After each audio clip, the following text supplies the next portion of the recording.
Wasn't that fantastic? Yet another incredible example of young Australian talent that we've been able to showcase over the course of the summit. Look, it's my pleasure, after many months of policy work and now 4 days worth of debate, discussion, of litmus testing our ideas with our priority G20 challenges and the levers for growth, with leaders from business, from government, and across a diverse array of stakeholders, to arrive here at the conclusion of the 2014 G20 Youth Summit, but very much at the midpoint of our collective work for the year ahead. One of the things the Y20 Planning Group did at the commencement of the Australian presidency was to try and reframe the way that we thought about the Y20 process, from being about a summit to moving towards thinking about it as a 12-month policy conversation on behalf of young people that involved a summit.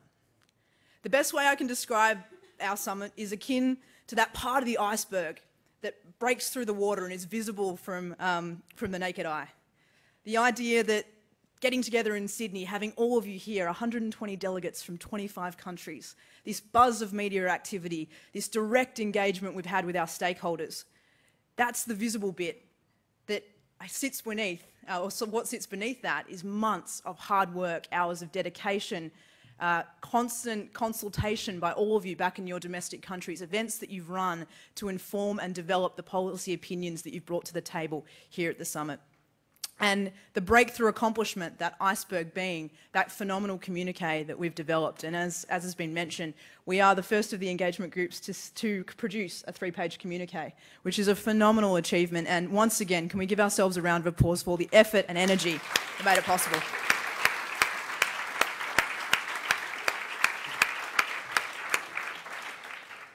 But we know that there's a second and there's a much bigger iceberg moment lying ahead.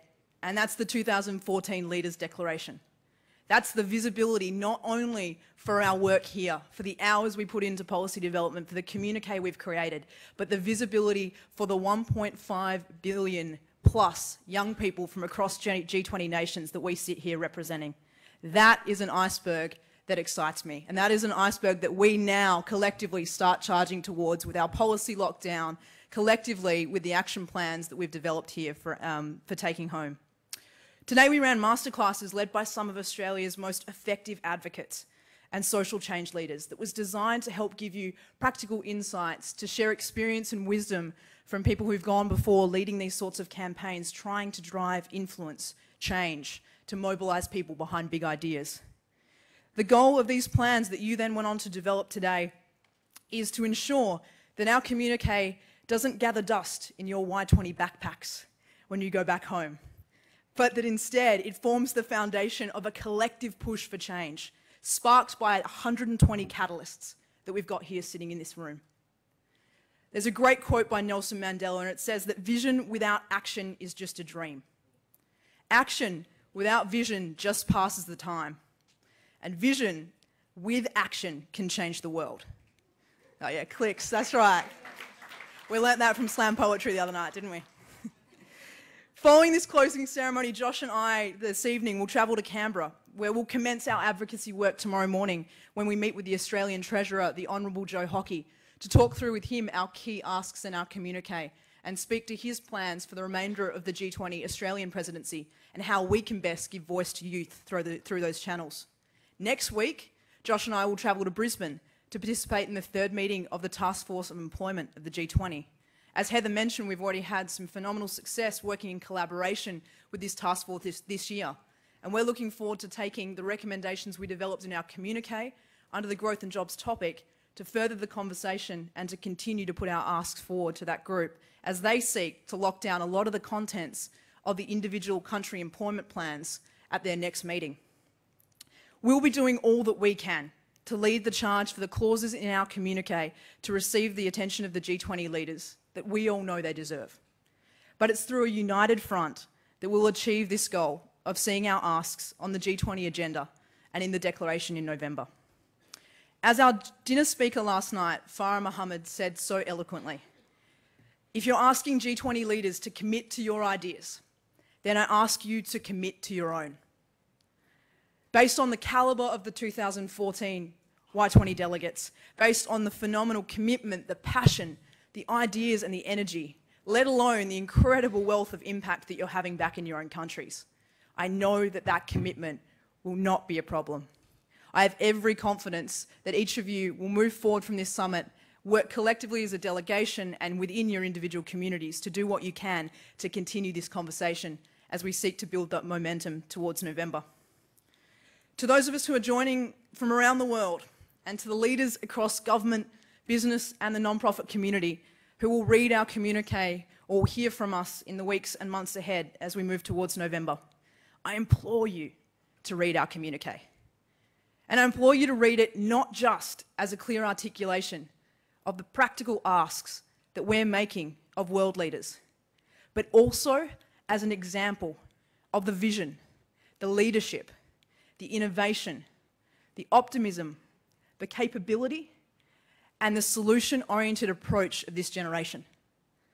Delegates, I thank you so much for the work that you've done to date in the months leading up to this and certainly over the course of the last 4 days. And in advance, I thank you for the work that lies ahead. Congratulations and good luck from us.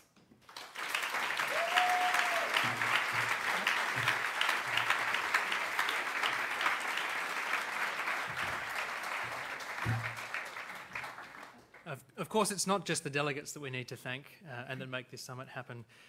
I'd like to thank the Australian government for their genuine desire to have youth involved in the G20 process, and particularly to the Y20 Secretariat in the Department of Education, who have helped us turn our ideas into reality.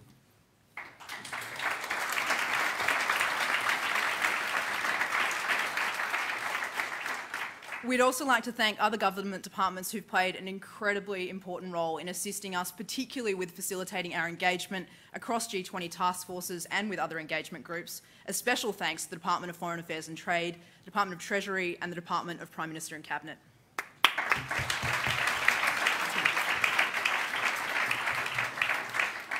Our thanks to the global networks and partners, including IDEA and the respective youth ministries in each of the G20 countries, who've helped facilitate delegate selection and who have organised pre-summit workshops, political engagement and skill development for delegates. Thank you.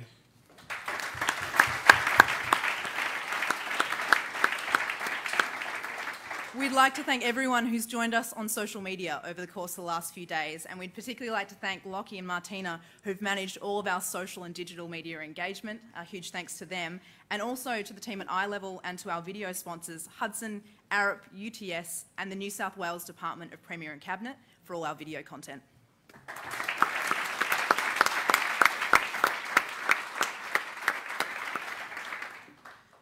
To our speakers who shared their insights, experience and advice to delegates, thank you for ensuring our program was so rich and fulfilling, and for giving us the best possible context to inform our policy development and our action strategies.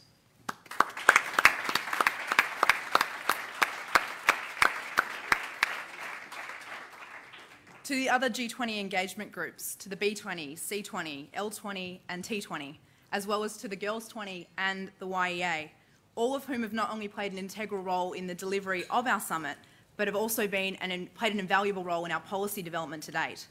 We're also incredibly grateful to the foreign ministries, the consulates and the high commissions who've both come and participated in our summit and made the time to engage with our delegates. Thank you to everyone.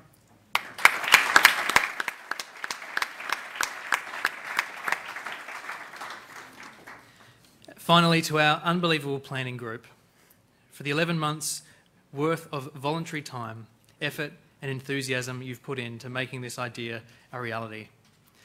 Can you all please stand? Once again.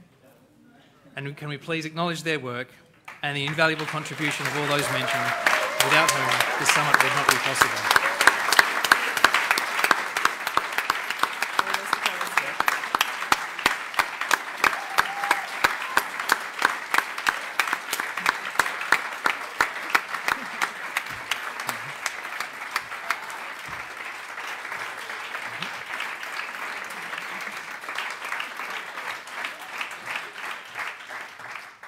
And finally, we thank our online viewers for joining us over the last 3 days as we close this year's 2014 Y20 Summit.